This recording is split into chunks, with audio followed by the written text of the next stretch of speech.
Is Shining Fates going to live up to the hype? Today I give you my thoughts of potential cards in the set and how you should pre-order Shining Fates.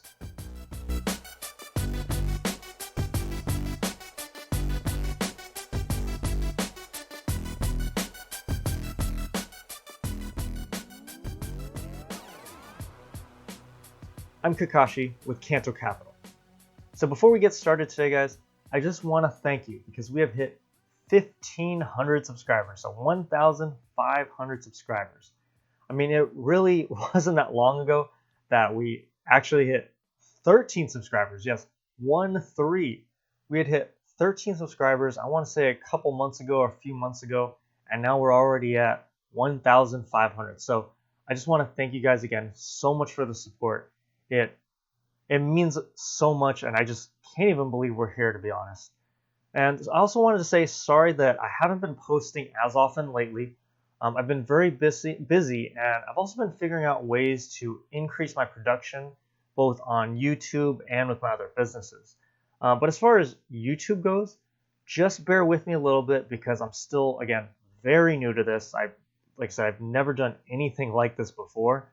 And so I'm just constantly coming across something else that takes me forever to figure out. Every time you think you got it figured out, suddenly you don't. But your support, the likes, all these subscriptions, they've all just been a fantastic motivator for me to keep going and trudging through. But I promise I'm still here with you guys every step of the way. Shining Fates. So news has been coming out about this set for a little bit now, a little bit of a while. And I thought I would finally touch on this set and my first impressions. So I've actually noticed quite a few times in comment sections, different places on the internet, that the reviews on this set has just been very mixed, and some people are not too big on it, some people are really excited about it. I've commented on this a little bit in some of my videos, and there's people that are already saying that Hidden Fates is a better set. And so today we're going to discuss a few things, including why I think Shining Fates is better than a lot of people realize, the hidden potential most people are not talking about, and how you should be approaching the pre-orders. I'll just go ahead and say it. I'm very excited for Shining Fates. Let's forget about comparing it to Hidden Fates. First of all, we just have to stop comparing it because you could argue almost any set is not as good as Hidden Fates. It's like saying someone isn't as good as Jordan or LeBron, and if not, they're trash.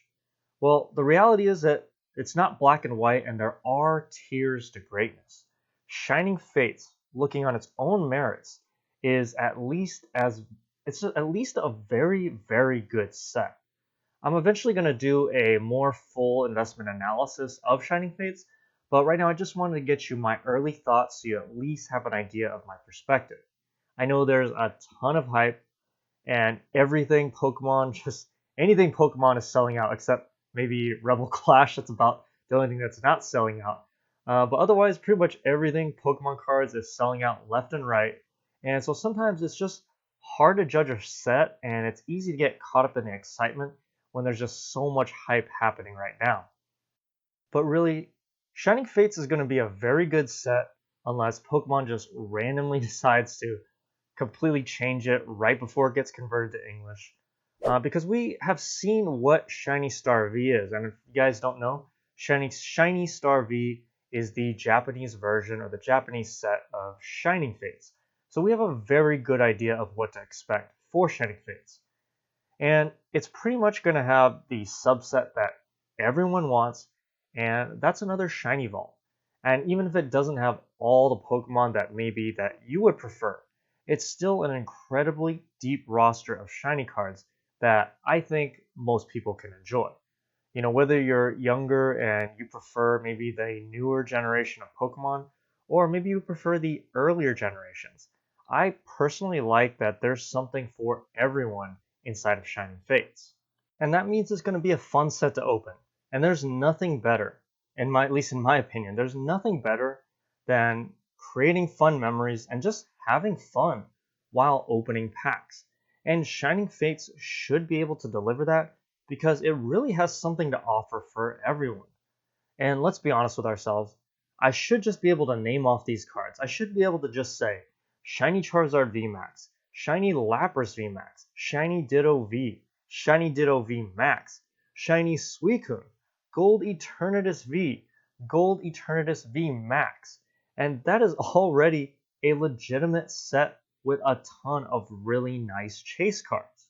On top of that, you have full art, shiny promo cards in most of the sealed product, which I think is a huge plus, and it makes it really fun to open and collect the different products as you get different shiny promo cards inside, what I just think is a fantastic choice from a business side from the Pokemon Company International.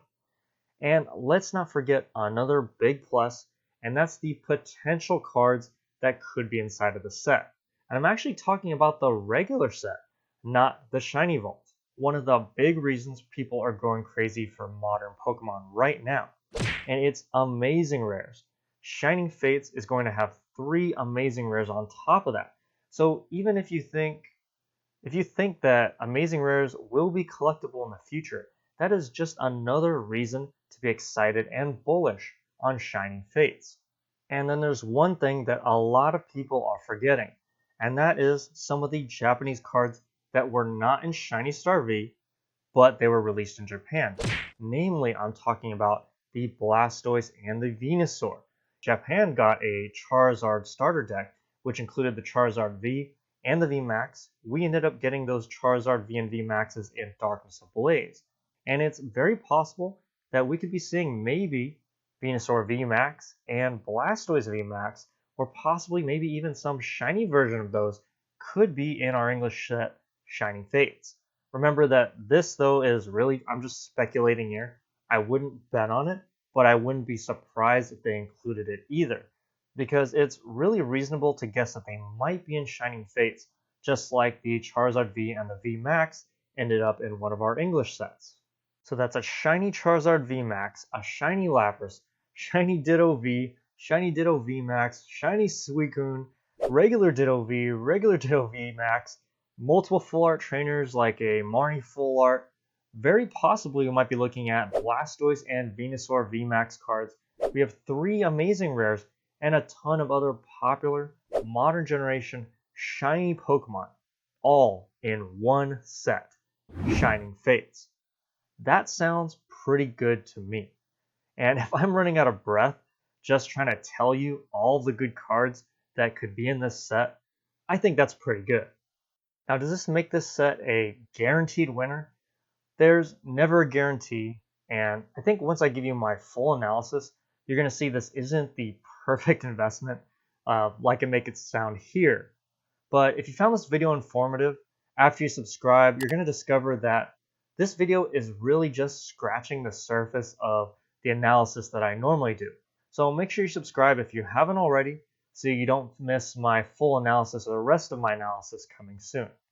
So the big question is, should you order or pre-order Shining Fates? And my thought is, if you can't get it at retail price, it's debatable. But if you can get it at retail price or around retail price, just make sure that you're either ordering from retailers that you trust are going to actually follow through with your pre-order. I'm personally also okay with getting it a little bit above retail, let's say maybe about 10%, somewhere around that range above retail, if that means that you're able to secure it and you're confident that they're actually going to get you the product you pre-order. Because then you don't have to worry about whether you get any. I think that's, for me, that would be worth the premium. And again, this would be from a trusted, reliable source that you believe will actually deliver on your pre-order. Keep in mind that sets like Hidden Fates has just shown incredible, absolutely incredible price strength. So even if you don't think that Shining Fates is as good as Hidden Fates, you should at least consider what happened to that set. I know, again, they're not the same set, and maybe you think one is better than the other, but the fact is that a lot of people are comparing the 2 sets together. And so you should make that comparison, look at the price strength that Hidden Fates had, and then just adjust your strategy based on how you feel about Shining Fates, maybe in comparison to Hidden Fates. My only big warning, and this is a big one, guys, think very hard about pre-ordering Shining Fates if you're thinking about paying the inflated reseller scalper prices like we're seeing on eBay. Last I checked, I haven't checked in a little while, but the last time I checked, I saw Shining Fates Elite Trainer boxes which retail for $50 and they were being pre-sold on different marketplaces for about $100. The big risk with that is that there's no guarantee that they'll actually be able to fulfill the pre-order for you, especially if they're a reseller or a scalper or somebody that you don't really have a good track record with, or if they don't have a lot of feedback and you can see that they're able to actually follow through with their pre-orders. So, I mean, even some of the bigger trusted retailers that have ridiculous amounts of product, even sometimes they can't fulfill all of their pre-orders. So it's very difficult to expect a smaller reseller, scalper, etc. to actually be able to fulfill your pre-orders anyway. And even if you're willing to pay those double retail prices, if you're willing to spend $100 on Elite Trainer boxes, there's not really much point to pre-ordering it because the odds are pretty high that you'll probably be able to buy it at that price at the release date anyway. And so that option should be there regardless. And if you have limited capital, and let's say you paid double the price right now, you might end up finding it cheaper later, let's say at a retail store or on a website, and then you might not be able to afford the cheaper one if you were only able to buy that one Elite Trainer box for $100 and then you find one for $50 and now you can't afford to buy it. And so that's another problem when you lock up your capital too early, or at least not thinking about these strategies and how you can get caught in a little bit of a tricky situation. And so by waiting, you at least give yourself both options. Again, this is particularly if you have less capital or maybe you don't want to spend quite as much money, but waiting at least gives you the potential for both options because you can always pay the reseller price later as long as the price doesn't move up too fast. And even if the price does end up moving higher, let's say it goes from $100 to $150 or $200, let's say for an Elite Trainer box, Pokemon is very likely going to print out more anyway, and they're going to end up doing more print waves if they see the product is selling out that fast and the demand is that high. And that should help bring prices back down. And that's very similar to what we saw with sets like Hidden Fates and Champion's Path getting reprinted multiple times. And of course, if you're not a big fan of Shining Fates and you could actually live without it, then of course just try to get it at retail price or cheaper. And if you can't, then I guess like you said, you can live without it. But if you're like most people and you actually want Shining Fates, my suggestion of course is grab it at MSRP if you can. If you can't find it at retail price and you happen to be willing to pay the reseller prices for it, it's still not a bad idea to just wait it out because again, you could pay the scalper or the flipper prices anytime you want. Regardless of what you think about Shining Fates, it's very likely going to be a very highly sought after set, especially with how hot the hobby still is right now. Everything is still selling out, pretty much almost every product is selling out left and right, and so it's very reasonable to expect that Shining Fates is probably going to be in very high demand also. So my early thoughts on Shining Fates, I think this looks like a very, very good set at the very minimum. Again, if I can run out of breath, if I'm running out of breath just to tell you all of the great cards in there, I think that's pretty good. And people rave about older sets with a lot less than this. Now, is Shining Fates as good as Hidden Fates? Maybe not, just depends on your opinion. But the real question to ask is, how many sets are really as good as Shining Fates? I think Shining Fates can stand up based on its own merit.